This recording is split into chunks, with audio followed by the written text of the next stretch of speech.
Ses mains, ses pieds, rongés par le sel, ne sont que les stigmates d'une aventure folle, un pari insensé. Laurent Bourgnon, marin d'audace et de défi, avait fait un rêve, croquer l'océan Atlantique. Un exploit réalisé avec Fred Giraldi sur ce jouet flottant, un Obicat 18, pas plus grand qu'une chambre de bonne à Paris ou une table de ping-pong. D'une île à l'autre, voici les Canaries et leur port de départ. 5000 km environ à parcourir jusqu'à la Guadeloupe dans cette embarcation qui ne s'est jamais frottée aux éléments déchaînés. D'entrée, on comprend qu'il ne s'agit pas d'une course de vitesse. L'objectif, le seul, est de tenir jusqu'au bout. Pour cela, il faut éviter cette vague qui provoquerait la culbute. Fatale, forcément, car avec les rations de survie et l'eau douce embarquée, le bateau est désormais trop lourd pour être redressé. C'est parti! À bord, il n'y a ni radio, ni balise Argos. Laurent voulait de l'adrénaline, de l'émotion. Il va être servi.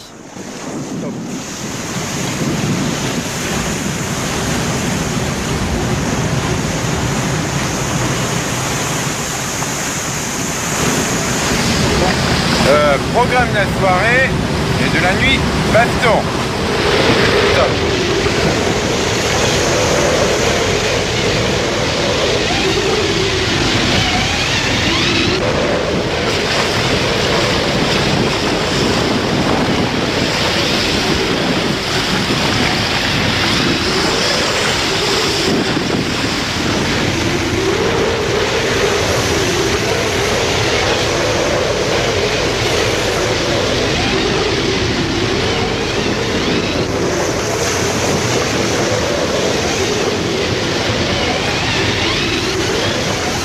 Partout, des vagues de 10 ou 15 mètres de haut, soit l'équivalent d'un immeuble de 4 ou 5 étages.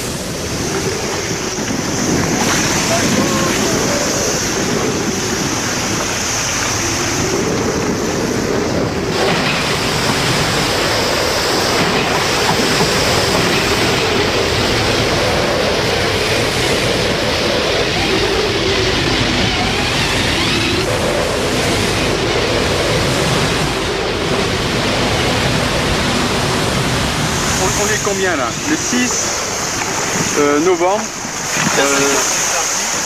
Ça fait 5 jours qu'on est parti. On a reçu une raclée pendant 4 jours. Mais ça fait 4 jours ça fait 4 nuits qu'on essaye de dormir. On croyait que c'était plus facile quoi.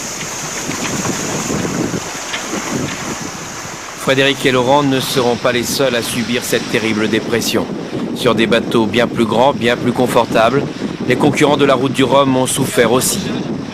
Ils l'apprendront plus tard, Loïc Karadec a disparu. Sur cet engin de fortune, Laurent, lui, a trouvé le bon rythme. Le bateau marche à 6 et 7 nœuds et on fait les petits runs à 12 nœuds de temps en temps. Bon et quand est-ce que tu espères arriver alors? Le plus possible, mais pour l'instant la forme est bonne. C'est pas vrai ça. La santé aussi.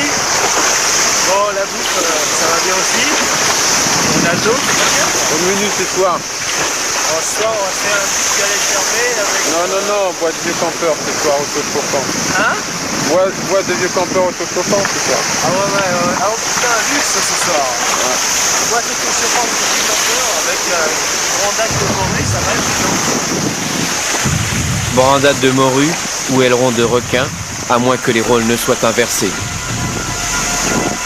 Il est où? Légèrement sur la gauche. Derrière, il y en a un autre. Derrière, plein derrière.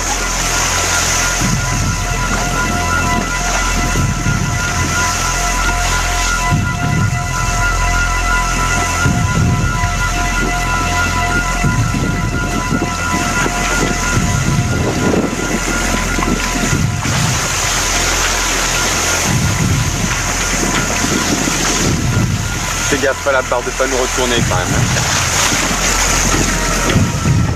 Laurent, avec son courage extraordinaire, a dit bah attends, fais mon safran. Et et le poisson est parti. Voilà. Et il n'y a plus de requins depuis. Et on en est bien content. Voilà. Mon prochain requin, il n'était pas trop gros, mais enfin, c'est un requin quoi.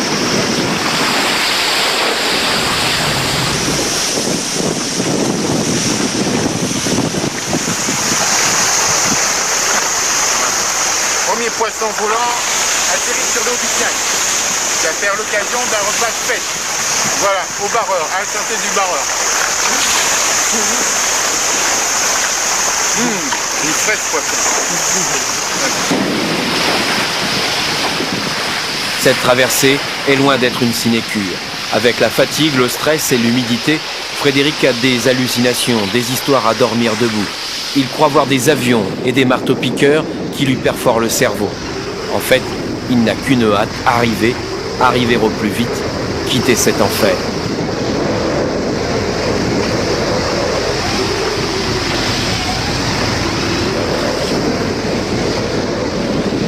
Novembre. On est au novembre? Il y en a marre, on n'est pas dans l'Atlantique Nord, hein. Faudrait faire quelque chose de mieux là. On a encore failli se faire retourner en descente de vague là. On vient d'engager des travaux. C'est quoi cette affaire? Hein? On n'est pas en Atlantique Nord, merde. Bon, il y en a marre hein, maintenant. À bord, les moyens de navigation sont sommaires. Une boussole, un sextant et une carte improvisée, dessinée au dernier moment. Les jours passent et l'ordinaire ne s'améliore pas.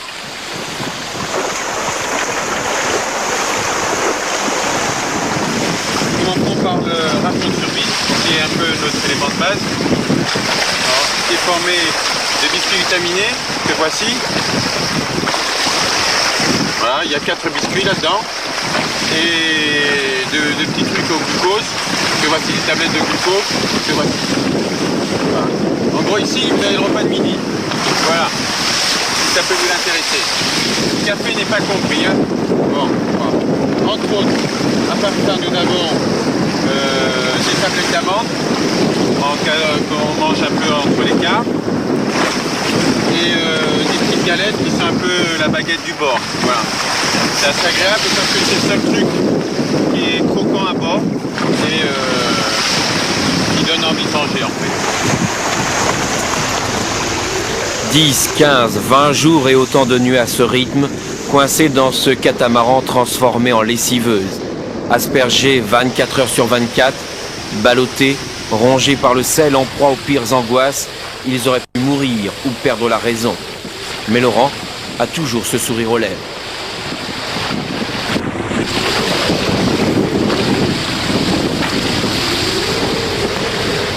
Au bout de 22 jours de frissons, de galères et de tensions, ils vont finalement réussir leur pari. À Pointe-à-Pitre, c'est Philippe Poupon, vainqueur la veille de la route du Rhum, qui leur rend le plus bel hommage. En comparant ces deux bateaux, on se rend mieux compte de leur formidable exploit.